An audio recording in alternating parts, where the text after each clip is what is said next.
señalado entonces su capacidad, por ejemplo, su actividad óptica, ¿no? Es decir, su capacidad de desviar el plano de luz polarizada. Ya me habían hecho recuerdo entonces que todos los aminoácidos proteicos, glicina no tenía esa actividad. Y también estábamos señalando su capacidad de absorción de luz. Y decíamos, toda molécula tiene rayos de cierta longitud de onda que prefiere absorber, porque la capacidad de absorción de luz es una propiedad inherente a la materia. Toda materia tiene esa capacidad de absorber, pero, como les digo, cada molécula de importancia biológica, en este caso destacamos los biológicos, ¿no?, tendrá una longitud que prefiere de rayos absorber. Y entonces, convenientemente el hombre ha identificado de aquellas moléculas que queremos analizar en sangre cuáles son sus longitudes de absorción preferencial, de absorción máxima preferencial, para poder utilizar esta información en lo que es la aplicación de la espectrofotometría, que te decía la clase anterior. Entonces, sabemos que en el caso de los ácidos nucleicos absorben luz preferencialmente de 260 nanómetros, ¿no? Mientras que las proteínas, al igual que sus aminoácidos aromáticos, absorben a 280.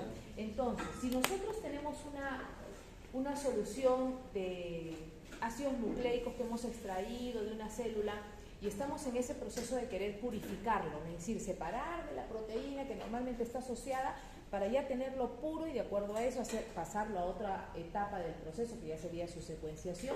Entonces, para poder evidenciar que ya está purificado, podemos utilizar esta información de las longitudes de absorción máxima, porque sabemos que el cociente de la absorbancia que se presente a 260, es decir, para lo que sería el ácido nucleico, dividido entre la absorbancia que se ha obtenido al tomar este dato del espectrofotómetro a 280, si ese cociente es mayor a 2, quiere decir que en una ecuación donde yo tendría un número entero y todavía mayor a 2, cuando el número de arriba es más grande, ¿no es cierto? Es decir, cuando estoy presentando en este cociente una absorbancia mayoritaria para el caso de la absorbancia que se ha medido 260, que correspondería a los ácidos nucleicos, ¿no?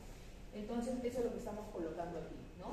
Si es mayor que 2, entonces el grado de contaminación proteica sería descartable, ¿no? Porque quiere decir que ya tengo mucho ácido nucleico que está mandando esa absorbancia alta y que me está generando el cociente de dividir 0.106 entre 0.042 como resultado mayor a 2, ¿no? No puedes poner.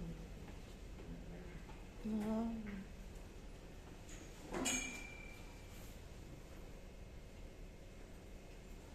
Propiedades eléctricas.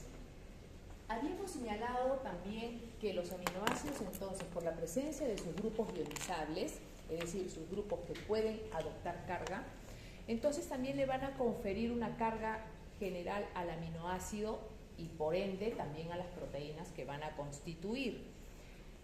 Decíamos, el común denominador de los aminoácidos tiene mínimamente dos grupos ionizables, porque su grupo alfa-amino característico y su grupo alfa-carboxilo son grupos ionizables. Ustedes los han visto a veces a ese amino como NH2 o lo han visto como NH3+, ya cargadito, ¿no? Es decir, que lo puedo ver más protonado, con más hidrogeniones, ¿no es cierto?, o menos protonado, ¿no?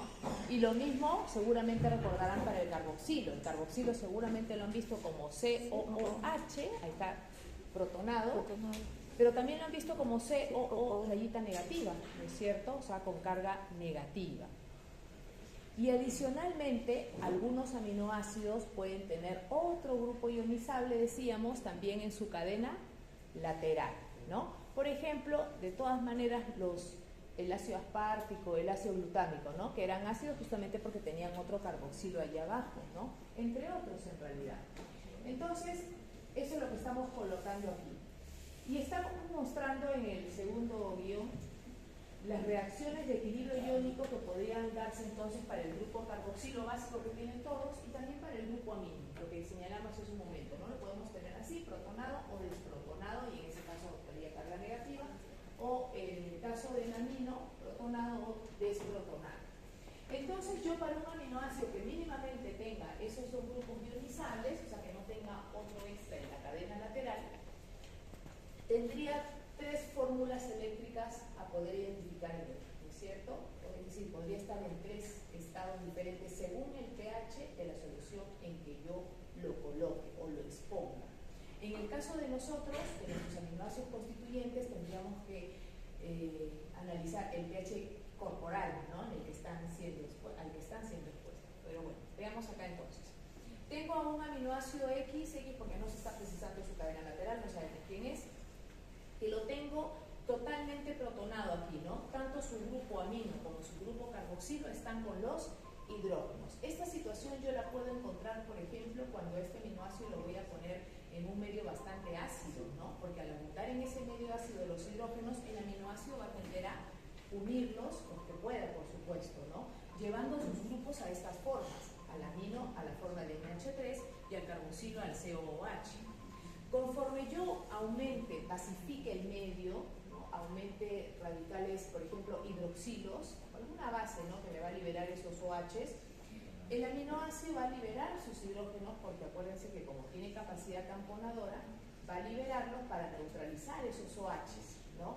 Al liberar uno, ese H, ese hidrógeno con el OH, con uno de los OH, formará una molécula de agua, que ya es neutro y no me va a variar el pH, ¿no? Entonces, conforme voy aumentando, ¿cuál es el grupo que en este momento ven que está cambiando para la siguiente fórmula? El carboxilo, ¿no? El carboxilo, en este ejemplo, es el primero que ha liberado su hidrógeno y ahora lo vemos como COO, rayita negativa, ¿no es cierto? Entonces, ahora tengo carga positiva presente en su estructura y carga negativa, es decir, se neutraliza. En este caso está en estado neutro. A esta fórmula eléctrica neutra se le conoce como la fórmula de Switterion, como está acá apuntado, ¿sí? Esta es la fórmula de Switterion.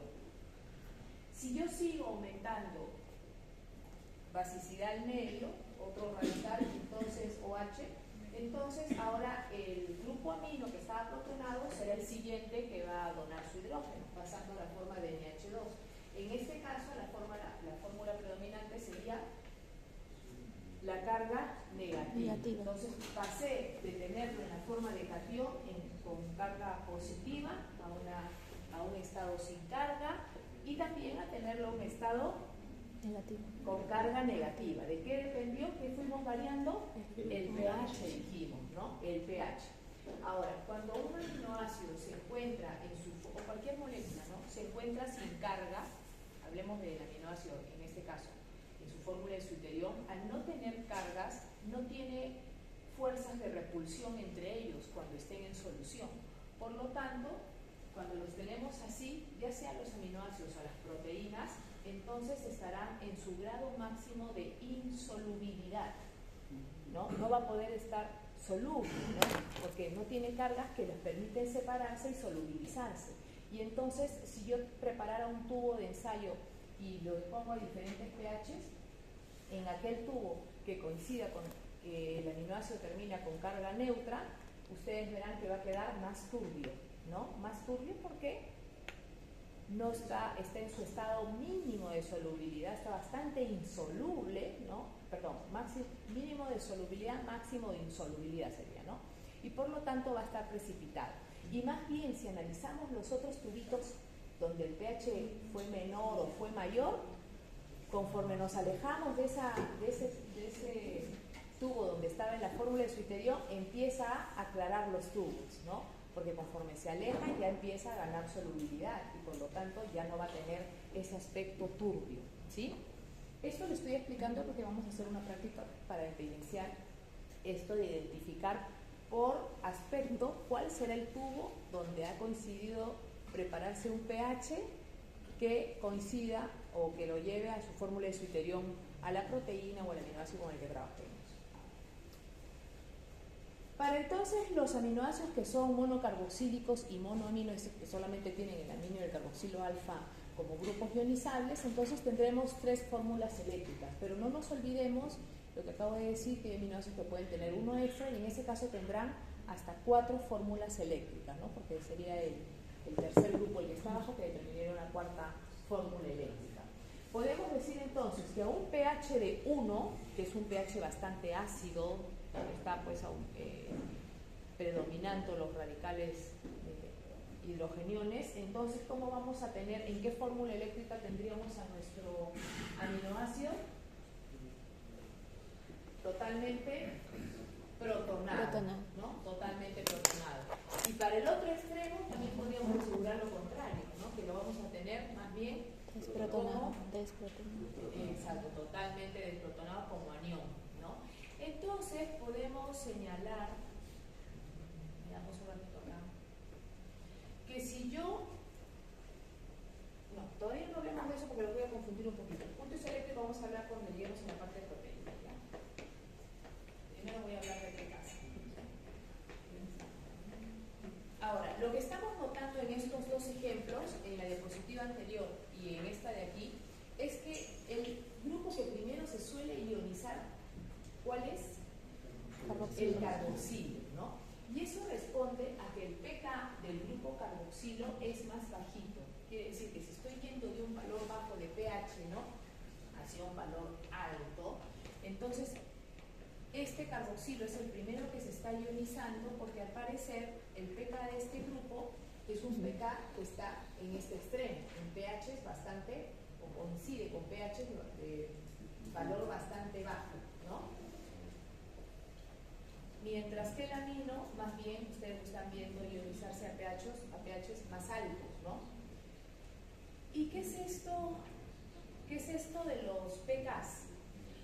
Todo grupo ionizable que ustedes acaban de ver tiene una constante de equilibrio, de reacción. Es decir, la constante de equilibrio es un valor que equivale al cociente de la reacción, de esa reacción de ionización de ese grupo. Así como hace ratito les mostré la ionización del carboxilo y la ionización del amino, entonces esa reacción de cada uno de ellos tiene un valor, una constante de equilibrio, ¿sí?, que responde al cociente de las concentraciones de los productos entre los reactantes, ¿no? Pero en el caso de los pKs, de las constantes de equilibrio de los grupos ionizables de los aminoácidos, son valores muy bajitos, ¿sí? Son valores muy bajitos. Y entonces, para nosotros poder trabajar con valores más manejables, es que se trabaja con los logaritmos negativos de esos valores que les estoy diciendo, de las constantes de equilibrio. Y ese logaritmo negativo sería su pK. ¿Ya? Viene a ser como que lo mismo, pero lo hemos trabajado matemáticamente para volverle un valor más manejable, ¿ya? Pero repito, cuando ustedes vean esto de los pKs, háganse la idea, estamos hablando de un valor propio que deriva de lo que es su constante de equilibrio de reacción.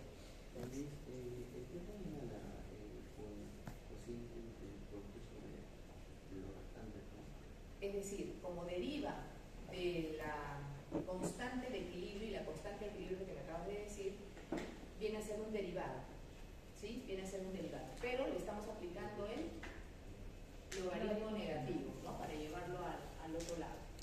Aquí estamos viendo, por ejemplo, la escala de ionización de otro aminoácido, de la arginina, pero esta arginina tiene 3 grupos ionizables. ¿Y esto es lo que estamos viendo? ¿Cuántas fórmulas eléctricas? 4. ¿No? ¿Qué tenemos en el caso de la arginina? Tenemos entonces un grupo amino aquí en la parte final de su estructura, el grupo guanidina, ¿no? Entonces partimos de que todos los grupos están protonados, empezando por un extremo izquierdo, digamos un medio bastante ácido. Todos los grupos van a captar ese hidrógeno y los tendríamos así, ¿no? Su amino como NH3, su carboxilo como COH y su grupo guanidino grupo amino como NH2 más, que están poniendo acá, ¿no?, con K.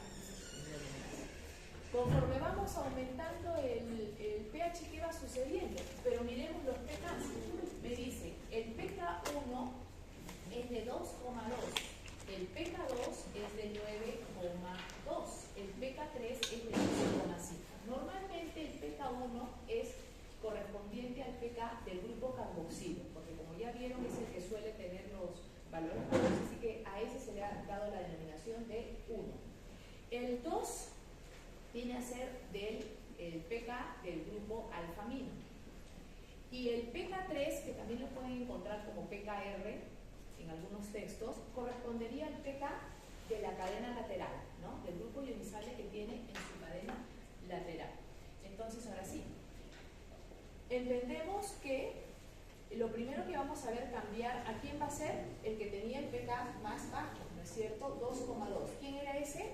El carboxilo, decíamos. Por eso vemos que es el primero, el que está cediendo el hidrógeno y pasando a la forma de COO negativa.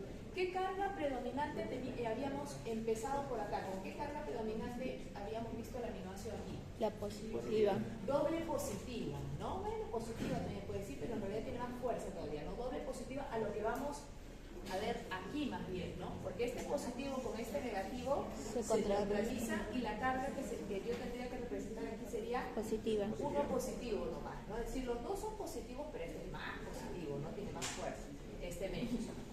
Siguiente grupo que se va a ionizar, a ver quién tiene, tengo el 9.2 y tengo el 12,5, ah no, le gana el 9, ¿no? Más chiquito es. Entonces, el alfa mismo, y eso es lo que estamos viendo que sucede aquí, ¿no? Pasa de NH3 a NH2, ¿no? Entonces, muy bien, se está desprotonando. Entonces, vemos carga, aquí ya no tiene carga, la carga sería la del carboxilo y del amino, pero como son una con una, se neutralizan. Esta sería la que vamos a llamar fórmula de su interior, ¿no es cierto? Aquí está en su estado neutro. Y ahora ya solamente nos quede que se ionice el otro grupo, ¿no? El de la cadena lateral, el que nos da un pK de 12, el que tiene un pK de 12,5. Entonces vemos que efectivamente el siguiente grupo que se ioniza para la última fórmula eléctrica sería este amino, ¿no? De tal manera que ya no tiene la carga y ahora la carga predominante es negativa. En el caso de este aminoácido, ¿en qué grupo estaba? Arginina, lisina, histidina. Era del grupo 4, ¿no? De los básicos, ¿no? Miren la particularidad, que los básicos que tenían carga predominante, decíamos, positiva, efectivamente vemos por qué, ¿no? Porque tiene dos estados en que tiene carga positiva, la neutra y la negativa, o sea, tiene doble positiva. ¿Qué pasará para el caso de los aminoácidos que son más bien del grupo 3? Que eran los ácidos, ¿qué tendrán? También van a tener 4 fórmulas, pero ¿cómo serían ahí las cargas? Muy bien, doble carga negativa, ¿no? Ahí pasaremos de un positivo, negativo, o sea, neutro, negativo, doble negativo, ¿no? Eso es lo que vamos a encontrar allí, porque son todo el extremo, más bien, ¿no? Todo lo contrario del ejemplo que estamos viendo acá. Aquí vemos la reacción de ionización. ¿De quién? A ver, del grupo carboxilo, por ejemplo, ¿no? Pero no olvidemos que cada grupo ionizable tiene su reacción de ionización, ¿no es cierto? Solamente que acá nos está mostrando la ionización del carboxilo. Entonces, la constante de equilibrio, como les digo, que acá está abreviado como Kc, también la pueden ver como Ke, vendría a ser el cociente, les decía, de la reacción, ¿no es cierto? Es decir, de las concentraciones del producto con respecto al reactante, ¿sí? Y esto me da un valor. En el caso de este grupo carboxilo me dice la constante de equilibrio sacando las concentraciones, si me las dieran claro en el ejemplo, sería igual a 5 por 10 a la menos 3. Pero como les digo, trabajar con este por 10 a la menos 3, o sea que en realidad tendría que decir que 0,05, entonces 0,5, entonces sería problemático. Preferible sería quitar esto de acá, ¿no es cierto? Y es por eso que ese valor de constante de equilibrio lo convertimos a menos logaritmo. Claro, al logaritmo negativo, ¿no? Muy bien. Aplicándole el logaritmo negativo a ese valor, me va a dar los valores que ustedes están encontrando por otro lado, el 2.4 o el 9, tanto, o el... ¿qué otro vimos? 12,5, por ejemplo, para el caso de la arginina, ¿no? Aquí podemos ver los pKs, miren, y ahí ya les estoy dejando, ¿no? Los pKs mostrados son los logaritmos negativos de las constantes de equilibrio de la ionización de cada uno que hemos visto. ¿Qué pasó? No, por supuesto que no. No se preocupen, yo les voy a dar esos datos. ¿ya? Yo les pondría la tablita o del aminoácido particular que les preguntaron, ¿ya? Ya, entonces, les estamos mostrando aquí los pK de los grupos ionizables que tienen cada aminoácido. En la última columna ven que está el pKr, ya no está como 3, ¿no? Está como R, pero ya saben que equivale al de la cadena lateral, ¿ya? Y vemos que no todos tienen, claro, porque no todos tienen, de los 20 aminoácidos proteicos, no todos tienen un grupo ionizable extra en su cadena lateral. Vemos el caso del aspartico, a ver, analicemos si del glutámico, sí, pues el pK1 es el más bajo, 1,88, el glutámico 2,19. A grosso modo, si echamos una mirada hacia abajo, vemos que casi en todos los aminoácidos por ahí está el valor, ¿no? En ese rango bajo, ¿sí? Cuando vemos el pK2, que ya saben que es del grupo alfa-amino, ya estoy viendo valores más altos, ¿no? 9, la mayoría coincide con 9, por ahí tienen algún 10, ¿no?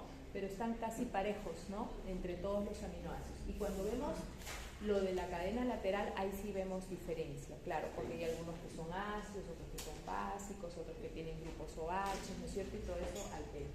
Entonces vemos que para el caso del ácido aspartico y el ácido glutámico, el pK de su segundo ácido carboxílico que está en la cadena lateral sería para el aspartico 3,65 y para el glutámico 4,25. Entonces, ¿cuál es el primer grupo que se ioniza aquí para ellos? Cuando hagan la escala de ionización. El alfa carboxilo. El segundo que se ioniza, muy bien, el R-carboxilo, y luego finalmente se ionizaría el amino. Entonces, no es que adivinamos o al azar hacemos esto de la desprotonación en la escala que han visto, sino que la lógica va de acuerdo a los pKs, ¿no es cierto? De acuerdo a las constantes de equilibrio que están vueltas acá, pKs para los grupos ionizables de los aminoácidos. Vemos para el caso de la arginina, como vimos en la gráfica anterior, 12,48, más bien es alto, por eso vimos que fue el último grupo en ionizarse cuando cambió la fórmula, ¿no es cierto? Analicemos para la cisteína, a ver, la cisteína es 8,18, ese grupo sulfidrilo, ¿no? Ah, ese será el segundo en ionizarse y después se ionizará el alfa-amino, ¿no? En el caso de la histidina, también sería el segundo, le ganaría, ¿no? La cadena lateral antes que se ionice el alfa-amino. En el caso de la lisina, sí va después, ¿no? Como el caso de la arginina.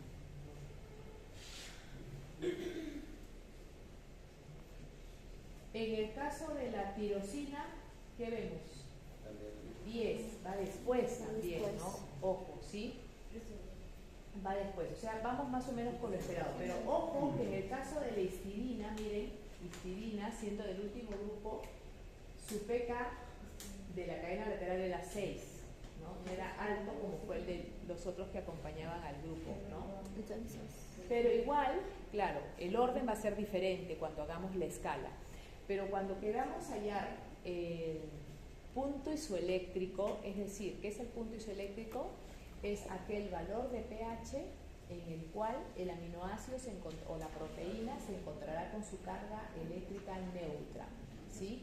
Hay una regla que para el caso de los aminoácidos ácidos se va a obtener promediando los pKs de los valores más bajos que tiene, o sea, ¿qué promediaría para los ácidos?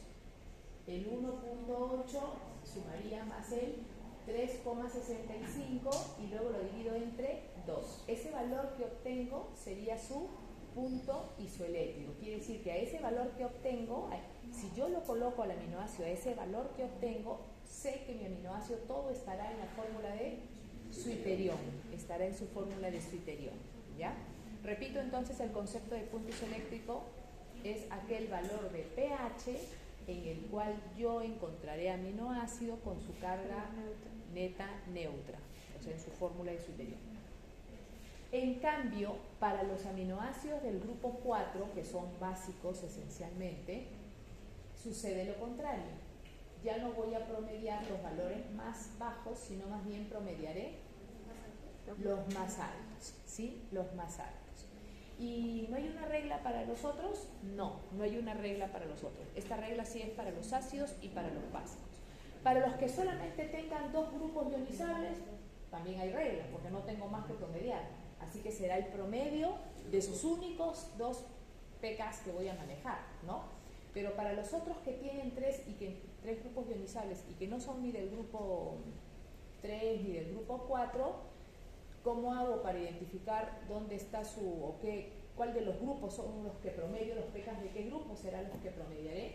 Ahí tengo que hacer mi escala de ionización y donde encuentre la fórmula de Switterion, los grupos que se han ionizado antes de y después de la fórmula de Switterion, esos pKs de esos grupos serán los que tengan que promediar, los que flanquean, ¿ya? Los que flanqueen a la fórmula eléctrica de Switterion. Se fijan qué grupo cambió antes y qué grupo cambió al pasar, y esos se fijan los pKs de esos grupos y esos serán los que promedien para sacar siempre flanqueando al punto isoeléctrico. Recuerden eso, siempre flanqueando al punto isoeléctrico, ¿ya?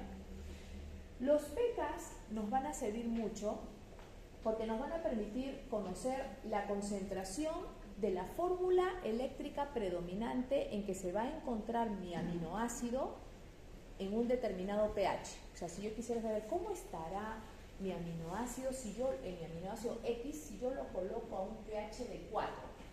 Supongamos que por ahí ustedes ya hacen el análisis que acabamos de decir y me dicen ya con carga eléctrica negativa, predominante. Pero ¿qué tanto? ¿Qué porcentaje? ¿No? Este dato de los pKs nos puede ayudar, utilizándolo matemáticamente, a poder hallar la estricta concentración en que yo encontraré aminoácido, ya sea con carga positiva, con carga negativa, a un determinado pH que yo quiera analizarlo, sin necesidad de hacer todo el procedimiento, ya lo hago matemáticamente, ¿no? Ahorita vamos a ver cómo, ¿ya? Muy bien. Acá tenemos la escala de ionización, por ejemplo, de la alanina, ¿sí? Entonces vemos que partimos totalmente protonado, después lo vemos en la fórmula de Switterion y después lo vemos en la fórmula de anión, ¿no? Con carga negativa. Entonces nosotros podemos aplicar otra formulita que de los pKs podemos derivar. Que cuando ese aminoácido se encuentre en un pH que coincide con el pK del grupo carboxilo, podemos asegurar que 50% del aminoácido se encuentra con ese grupo ionizado, protonado, y el 50% desprotonado. Cuando coincida, supongamos, empezamos siempre con el carboxilo, ¿no? Entonces, cuando lo coloquemos ese aminoácido a un pH que coincida con el pK de su grupo carboxilo, supongamos 2, ¿cuánto habíamos dicho? 2,2. Yo sé que si lo coloco a 2,2, sabiendo que su grupo carboxilo tiene pK 2,2, tendré 50% de moléculas que tienen ese grupo. ¿Qué grupo? Carboxilo, que estamos diciendo, ¿no? Protonado y 50% desprotonado. Quiere decir que tengo 50 de esta fórmula y 50 de la que viene, ¿no? De la fórmula eléctrica que venía. ¿Listo? Y de igual manera puedo decir cuando suceda para el caso del pH que coincida con el pK del grupo amino. En este caso me dice que el pK del grupo amino es 9,69. Entonces puedo decir también que cuando yo coloque a mi aminoácido a un pH de 9,69, el 50% de esos aminoácidos que tengo, sus grupos aminos, se encontrarán protonados. Y ahora hablo del amino, pues, ¿no? O sea, sí. Y el otro 50% se encontrará desprotonado, o sea, como NH2. ¿Sí?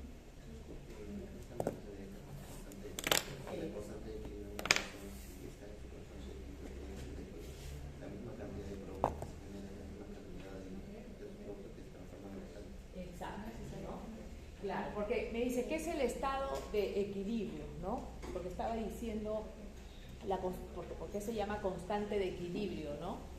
Decíamos, la constante de equilibrio es el valor del cociente de la reacción en el estado de equilibrio, en realidad, ¿no?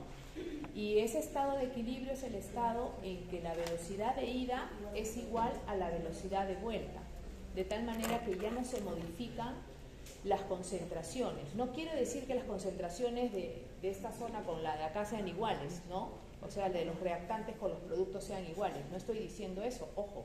Estoy diciendo que en el estado de equilibrio la velocidad de la reacción, tanto de ida como de vuelta, o sea, la reversibilidad, ¿no? Son iguales. Entonces, las concentraciones que sean, en ese estado de equilibrio, supongamos, hay reacciones que tienden más hacia la formación de producto. y el otro lado más bien entonces es menor la concentración, ¿no?, de los reactantes. En ese estado ya va a permanecer la misma proporcionalidad, ¿se dan cuenta? Y no es que la reacción se ha quedado estable tampoco, se ha quedado detenida, sigue sucediendo, solo que la velocidad de ida es igual a la velocidad de vuelta, ¿ya? Hay otras reacciones que más bien tienen lo contrario, que tienen muy poca tendencia a la formación de producto y más tienen concentración de reactantes, por ejemplo, ¿no? Tenemos ahí para identificar diferentes tipos de reacciones entonces.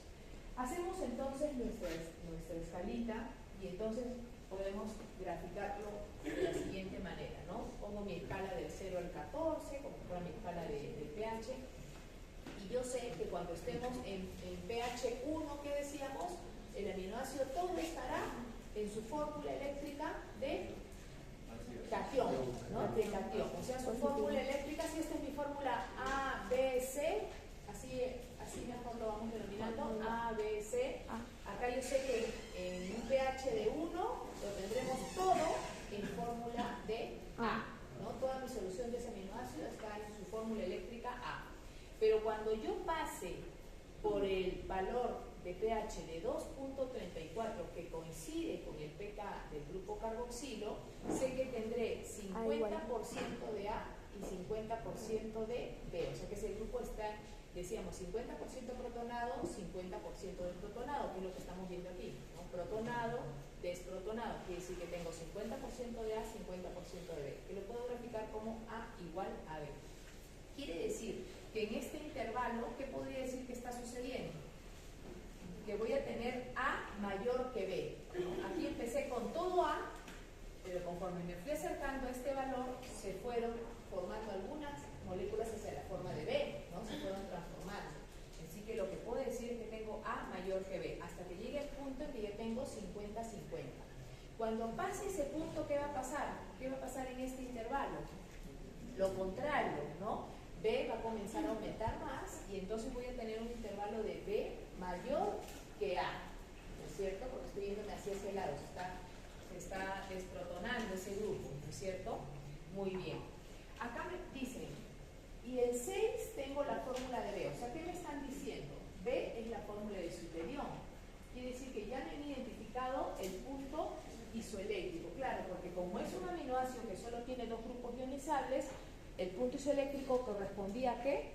Al promedio de los únicos pKs que tiene, habíamos dicho, ¿no? Entonces, si promediamos 9,69 con 2,34, más o menos tenemos cerca de 11,5, ¿no? 9, 10, 11, sí, pues 11 más todavía.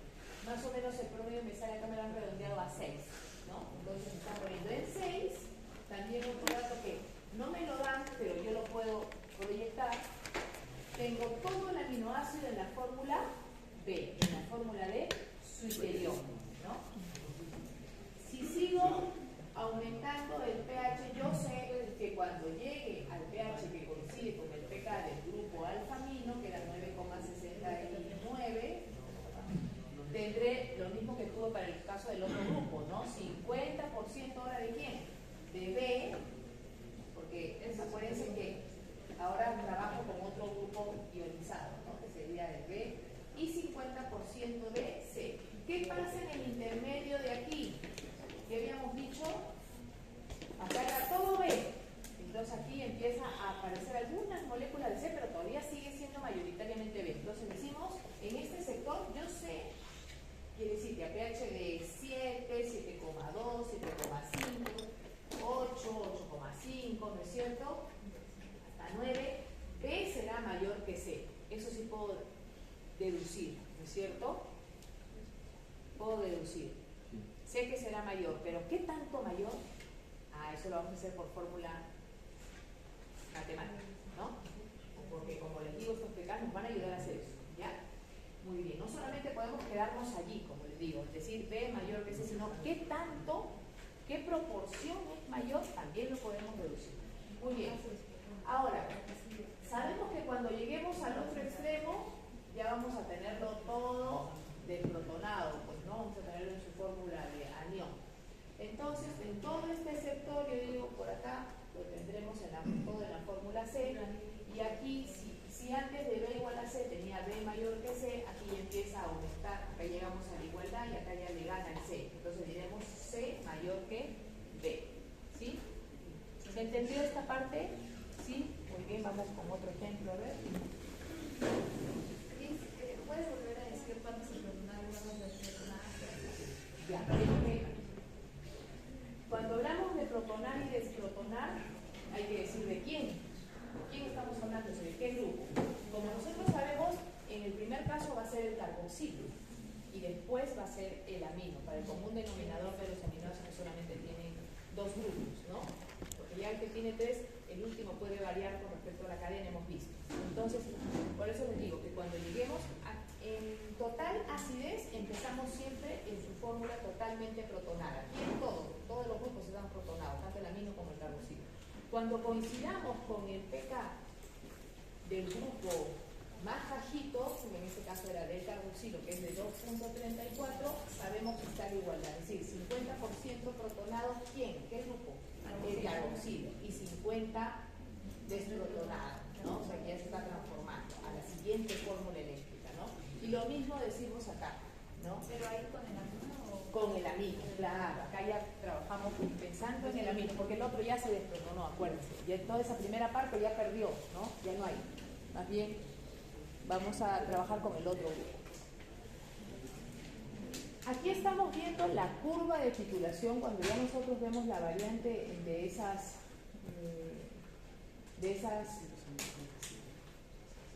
fórmulas eléctricas con respecto al pH.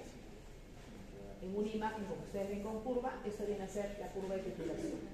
¿De quién estamos viendo aquí? A ver, de la arginina, ¿no? De la arginina. Aquí me han variado un poco el ejemplo porque ya en el anterior también me habían hablado de la arginina, ¿no? 3 diapositivas atrás, pero acá me están poniendo otros pKs.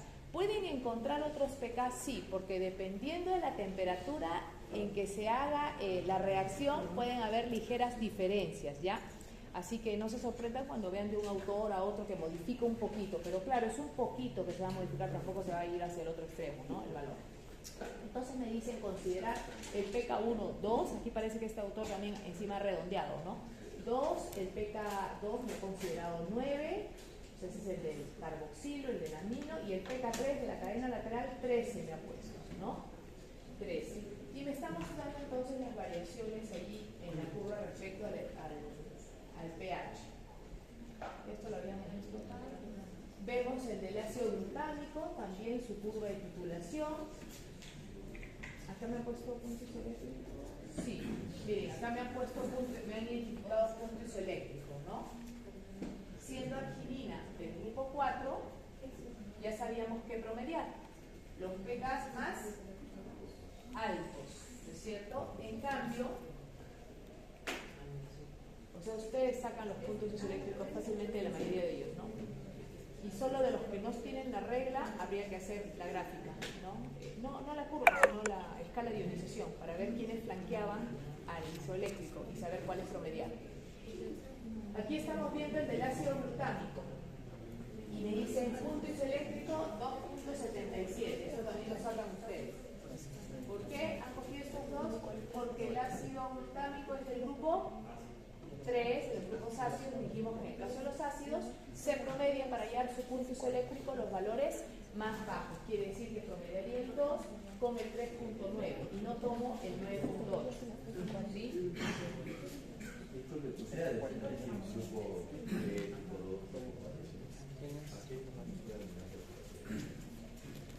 Cuando hemos hecho la clasificación de los aminoácidos, vamos a retroceder. Y eso se los dije desde el ciclo anterior, que los memoricen en grupos. ¿Por qué? Porque para esta parte necesitamos saber en qué grupo está. Grupo, ¿sí? Acá, grupo 1. El grupo 1 es de los aminoácidos que se consideran apolares. ¿Se acuerda? Y están alanina, valina, leucina, isoleucina, fenila, valine, triptófano, metionina, prolina y subíamos a glicina, ¿sí? El grupo 2 es de los polares, pero que tienen carga neutra al pH fisiológico nuestro, o sea que ya esto es después de conocer toda la ionización y todo lo que estamos señalando ahora, es que de ahí se ha sacado en realidad este concepto que ahora podemos generalizar, ¿no? Tenemos adenina, adenina, cisteína, glutamina, carotida y tirosina. Acá está el grupo 3, aspartic glutámico, y este es el de los positivos, grupo 4, ¿sí? Grupo 4, arginina, histidina y lisina. ¿Ahora sí? ¿Sí? Acá no le puse, ¿no? ¿Verdad? Pero a la hora que lo señalé, en la clase anterior que estábamos recordándolos, sí les hablé de grupos, no nuevamente, porque en el ciclo anterior sí les hablé en clasificación de grupos. Por eso están en paquetes, ¿sí? Y apréndanlo así en paquetes. Ácido aspartico con ácido glutámico, arginina, histidina y lisina. Y el problemita más bien está para el grupo 1 y 2, que tienen una tandada más grande, pero como le digo, yo el ciclo anterior dije, apréndanselo así cantando: alanina, valina, o sea, con ese ritmo, ¿no? Alanina, valina, leucina, isoleucina, fenilanina, triptófano, metionina,